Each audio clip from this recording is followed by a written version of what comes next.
Congratulations to Rachel Simmons, our new regional manager. The room clapped. I didn't.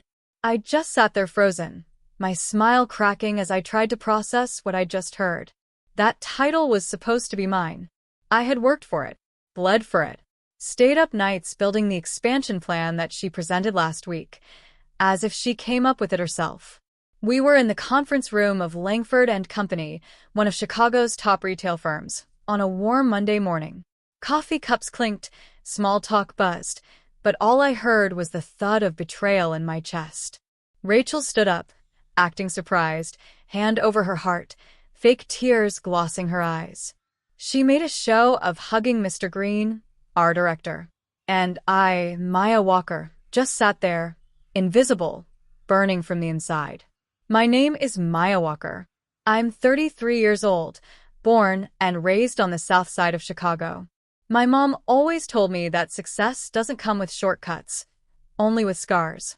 She worked double shifts as a nurse so I could go to a decent college, and I promised myself I'd make it all mean something. That's why I gave everything to Langford and Company. I started at the front desk 6 years ago, answering phones, scheduling meetings, staying late even when no one asked. I earned every inch of my climb, assistant to associate, associate to senior coordinator, then finally project lead. That expansion strategy Rachel presented last week, that was mine.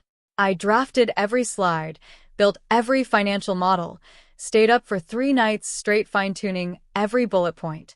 Rachel had asked to review it, said she wanted to give feedback. I didn't hesitate. I actually thanked her. I didn't know I was handing her my future on a silver platter. Rachel was always nice to my face. She brought me coffee sometimes, complimented my presentations. She knew how to play sweet, especially around management. But behind the scenes, she cut corners, took credit, and whispered her way up the ladder. People like her didn't grow up eating ramen for dinner or working through college. She had connections. Her uncle was a friend of Mr. Green. But I thought that didn't matter. I thought work ethic still counted. One night, about a month before the promotion was announced, I was sitting on my apartment floor with my laptop on the coffee table, documents spread everywhere. I remember calling my grandma, exhausted and in tears. "Baby, good things take time, but don't let nobody take what's already yours," she said. I held on to those words like they were gospel. But that morning in the conference room, they felt hollow. Rachel had taken everything, and no one seemed to notice. No one except me. 3 days after the announcement, I was still forcing smiles at my desk, silently unraveling. But the more I replayed things in my head, the more one detail bothered me. Rachel had used a very specific phrase during her presentation, streamlined retail clustering model. That was my term. I made it up. It wasn't from any textbook. I hadn't even included it in the final version of the presentation I submitted. Except one night, I remember, I had saved an early draft in my Google Drive, one I had accidentally left shared. Rachel had access. And I knew it because the access log showed one name, rsimmons@langfordco.com, timestamped 2 nights before her big idea. So I did something I'd never done before. I printed the log, every version of the doc, and my original timestamps. I put it all in a navy blue folder and slipped it into my work bag. That afternoon, Mr. Green passed by my desk.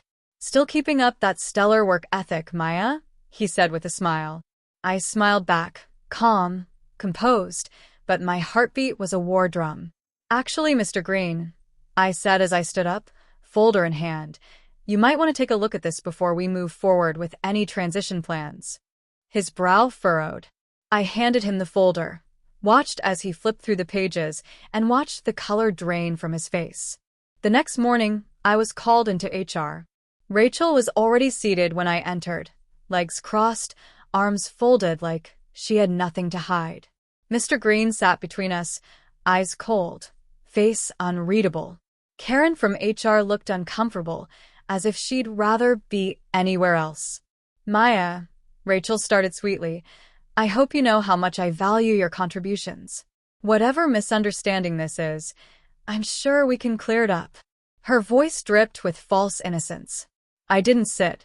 I placed my phone on the table, screen facing up, voice recorder quietly running. No misunderstanding, I said, sliding the folder back toward Mr. Green. Just facts.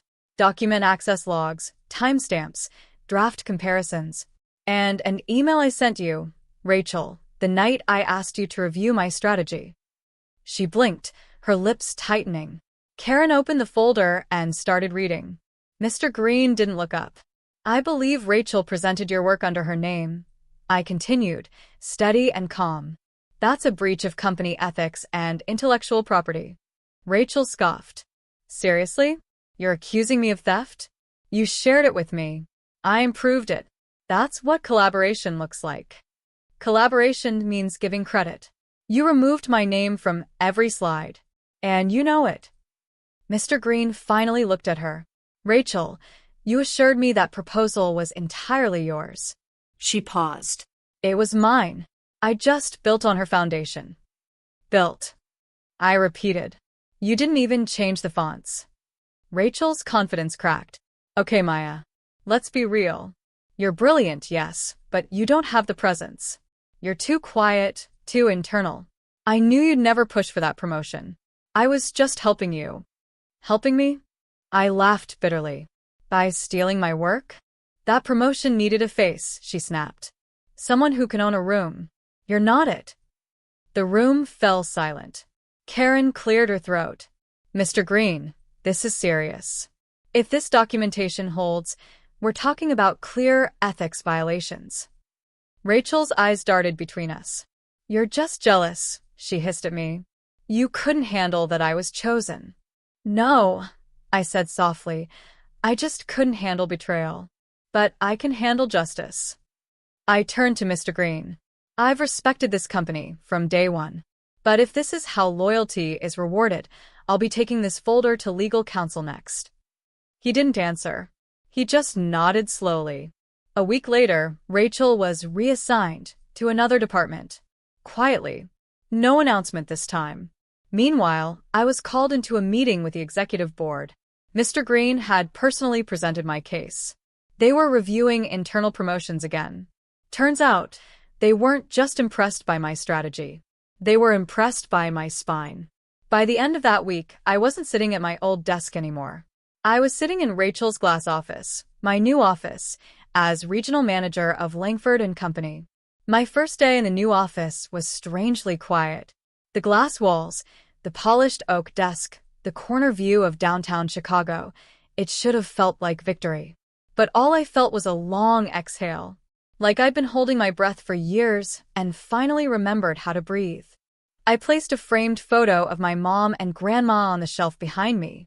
They were both smiling in that picture, arms around me at my college graduation. I could still hear my grandma's voice. Keep your head high, baby. Storms pass. But you stay standing. That office didn't make me powerful. What made me powerful was that I didn't break. Rachel didn't even say goodbye. She packed her things one evening while I was in a meeting, slipping out without so much as a nod. People whispered for a few days, but corporate memory is short. She became a cautionary tale faster than she became a memory. A week after her departure, Lisa, our marketing coordinator and someone Rachel had always dismissed, came to my office. Hey, I just wanted to say thank you, she said awkwardly. For what? I asked, surprised. For standing up. For not letting her get away with it. She stole one of my campaigns last year too, but I didn't have the guts to speak up. My heart softened. Well, you do now. Speak up next time. You've got more power than you think. We started having regular check-ins after that. I watched Lisa's confidence grow with every project she led. She wasn't just surviving, she was finally thriving. Over the next month, I made quiet but meaningful changes. I started mentoring juniors. I implemented anonymous idea submissions, so no one could steal credit again. I opened the door, literally and figuratively, for those who had been overlooked. But it wasn't about revenge anymore. That part was over. This part? This was about restoration. One afternoon, I got a call from HR. We received a resignation letter from Rachel, Karen said. She's leaving the company entirely. Apparently, she's moving to Atlanta. I didn't gloat. I didn't even smile. I just nodded and said, I wish her well. Because I meant it. That's what power is. Not crushing people, but choosing not to when you finally can. Later that day, I went back to my old desk, the one near the break room where I had worked quietly for years. I found a sticky note still stuck underneath the drawer. It read, "Be undeniable. Love, Mom." I don't remember when I wrote it. Maybe it was during one of those late nights when I questioned everything.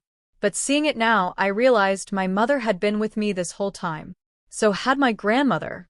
Their strength lived in me. That weekend, I visited my mom's grave. I brought her favorite flowers, yellow tulips. "I made it, Mama," I whispered, kneeling beside her. They tried to overlook me, but I didn't stay small. I didn't stay silent. And for the first time in months, I cried. Not from pain, but from release. 6 months later, everything felt different. Not just the office or the title, but me. I had evolved.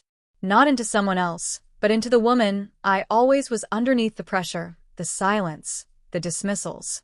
The woman who once whispered ideas now spoke them boldly in boardrooms. Langford and Company had changed too. We launched a new mentorship initiative, the Uplift program, pairing junior staff with senior mentors across departments. It was my first major proposal as regional manager, and I made sure it passed unanimously. No one else's idea. Just mine. Fully credited. The break room looked warmer now. New paint, plants, and soft jazz music instead of the silence that used to linger after Rachel walked by. People smiled more, laughed more, stayed 5 minutes longer just to chat. Even Lisa was thriving. She'd just been promoted to marketing lead. "I never thought I'd love coming to work," she told me one morning as we sipped coffee by the window. "Me neither," I said, and we both laughed. On a sunny Saturday in April, I hosted a community event for young women from under-resourced neighborhoods. We partnered with local nonprofits to teach resume writing, interview prep, and confidence-building workshops. I stood in front of a small crowd, looking into the faces of girls who reminded me of myself. One girl, maybe 16, approached me shyly after the session. "Do you ever get scared?" she asked. "All the time," I said honestly. "But I do it anyway. And that's what makes the fear lose power." She smiled. So did I. That evening, I returned home to my new apartment, a sunlit place on the 18th floor overlooking the lake. On the dining table sat a box I hadn't opened yet, my grandma's recipe book. It was old, the pages soft and worn. I flipped through it gently, and one note tucked between the pages caught my eye. In her handwriting, "God don't miss. Trust the delay." I closed the book and looked out the window. The city lights shimmered like stars had fallen onto the earth. My hands, once trembling with doubt, now held purpose. Not revenge, not ambition, just truth, and the peace that comes from living in it. Rachel? She was just a chapter now, one of many. A plot twist, not the ending. And me? I was building something bigger than victory. I was building legacy. The kind rooted in integrity, in showing up even when you're invisible, in being undeniable. So I lit a candle, cooked a quiet dinner, and when I sat down to eat, I laughed softly to myself. Because in the end, she didn't just lie to get my promotion. She handed me my destiny.